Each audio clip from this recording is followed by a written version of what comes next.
Shalom. First and foremost, I want to give all praises to Yahweh, Bahashem, Yahweh Shai, Bahashem Ha, Rakah Kwadash, Ma'amath. Double honors to the apostles of Great Millstone and the elders. Double honors to my elders as well, Harwan, Banyasha Allah, the Lions Den Camp.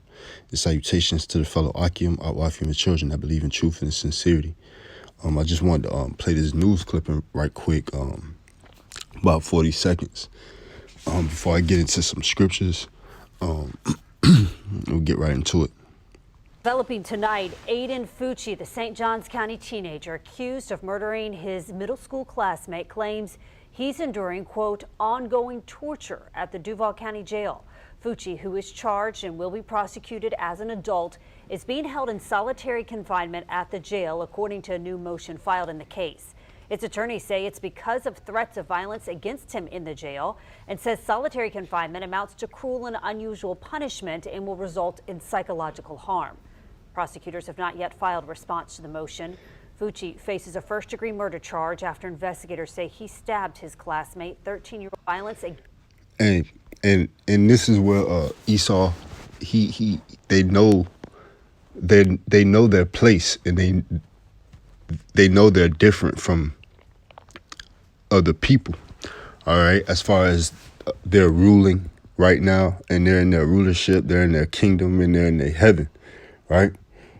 And the first scripture I want to get, with that being said, is the book of Psalms, because they made a statement as far as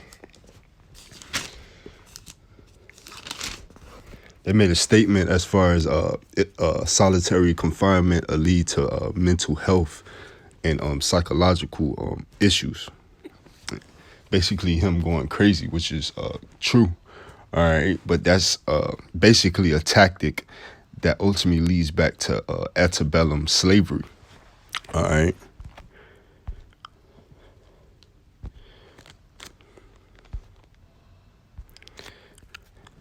And basically, antebellum slavery antebellum just means before a war. So it's before slavery, which shows you that right now we are still in a war.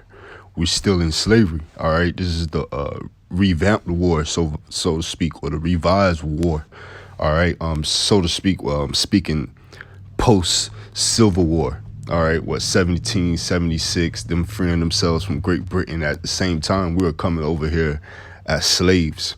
All right. But later then, all right, you had Jim Crow. All right, where they had slave versus the other slave, where we were sharecroppers. We built this place. All right, this place was built off of a blood, sweat, and the rape, robbery of the so-called Negroes, Latinos, and Native Americans, right? But then you have where they created the Emancipation Approximation, all right, if I'm saying it correctly, to where they revamped slavery with contracts, all right, with jobs. All right, post-Civil War, all right, where the North versus the South, all right, where they wanted to abolish slavery, all right, hardcore slavery, all right, to where you have even today, where they have states being elected to abolish slavery, all right, so that's what that means right now. That's going on right now. But one of the first scriptures I wanted to get is the book of Psalms, chapter 73. And verse 5, they are not in trouble as other men, neither are they plagued like other men, right? You know, and Esau knows that, all right? Esau,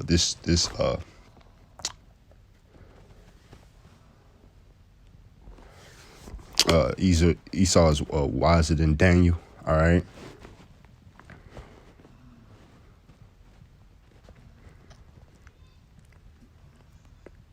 And they're not in trouble like other men, all right, to where he can get a little field trip out of solitary confinement, all right, even though he's basically a murderer, all right, and he can have his lawyers, appeal things and get him a little field trip out of solitary confinement to get some fresh air, to get a little ride, and things like that. because he's not in trouble like other men. He's not plagued like other men. They don't suffer the curses. All right. And that's what Esau knows. And just going back to the Antebellum slavery, all right, just lining up to just being in the spirit of how Apostle Tahar had recently uploaded a video on, it was titled, and they shall wear out the saints of the Most High. And it was a short clip of this Jake entering some old slave plantation, and he was showing you like a box where they held slaves, and they would basically cook them like in an oven for like, if they would ran away, that's what's like the jail on the compound, so to speak, like the slavery while they were in slavery. After they would do something bad or something like that, they would chain them up in that little box, and they'll go through the elements, if it's dark, if it's cold, if it's raining outside, if it's hot outside, if it's snowing outside, they're part of the elements, things like that, to where they still use those and implement those same taxes today in the judicial system with like solitary confinement. All right. Where that same structure will destroy your mind as well. All right. Putting you in a box, in a hole, with in darkness. All right. With no light. All right. Sometimes without they'll neglect you. Then they'll neglect your meals. All right. They'll neglect you with water. All right. Some jails are constructed very bad in the worst ways and in the worst condition with black mold.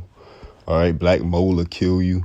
They'll have you living with rodents. All right. Rodents running around like rats, etc. All right. So this is the book of Deuteronomy, chapter 28 and verse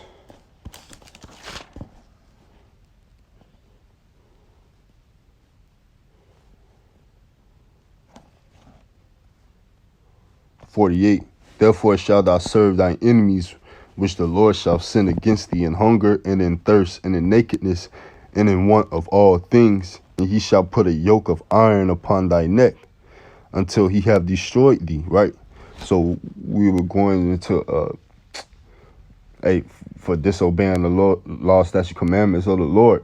All right, we was gonna have to serve our enemies. All right, that he was gonna send against us. All right, and hunger and the one of all things, basically.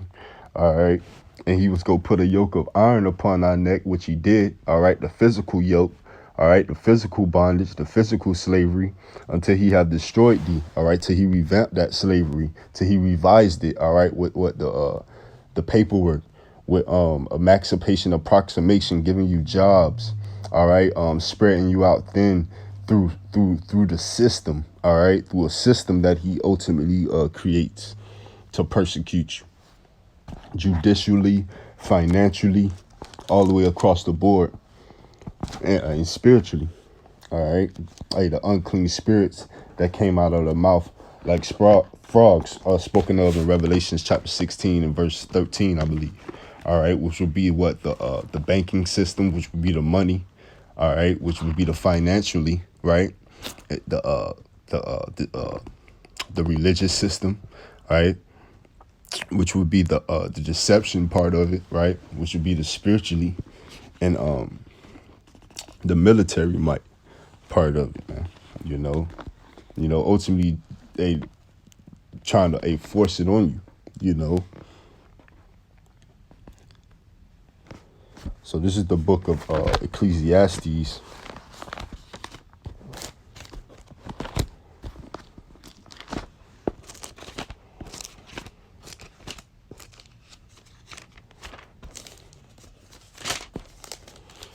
Chapter 1 and verse 9.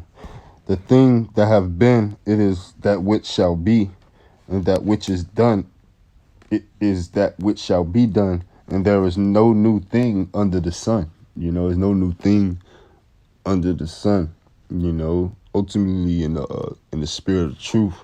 All right, but even with this damn devil, all right, he don't have no new tricks. This is the book of Psalms.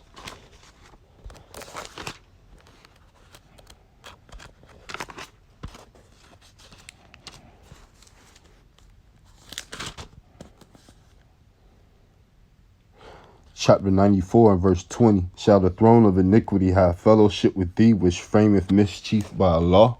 Right? They frameth mischief by a law. All right, so they put laws in place through the judicial system, and they frameth mischief with it. All right, how to persecute our people even more, how to put them in more of a bondage and more of a slavery. All right, which shows you that we still in slavery. All right, they just revised it. All right, they just reframed it. All right, and they just rocked our people more to sleep. All right, how the majority of the people got the game messed up. All right, thinking that, you know, they got some type of form of freedom. All right, but ultimately Esau got them traps and snares for you. All right, because the Lord set them up, and it's the Lord having the traps and snares for the wicked. All right. So they trying to get rid of slavery, so to speak, just like they trying to get rid of their critical race theory and everything else. All right, as they move into their fourth industrial revolution, their new world order. All right, you know, they trying to wash their hands, so to speak, you know, and play as if their iniquity is going to be unseen. All right, but it's not. But and I end off with one last scripture, and it's the book of Job, chapter 4.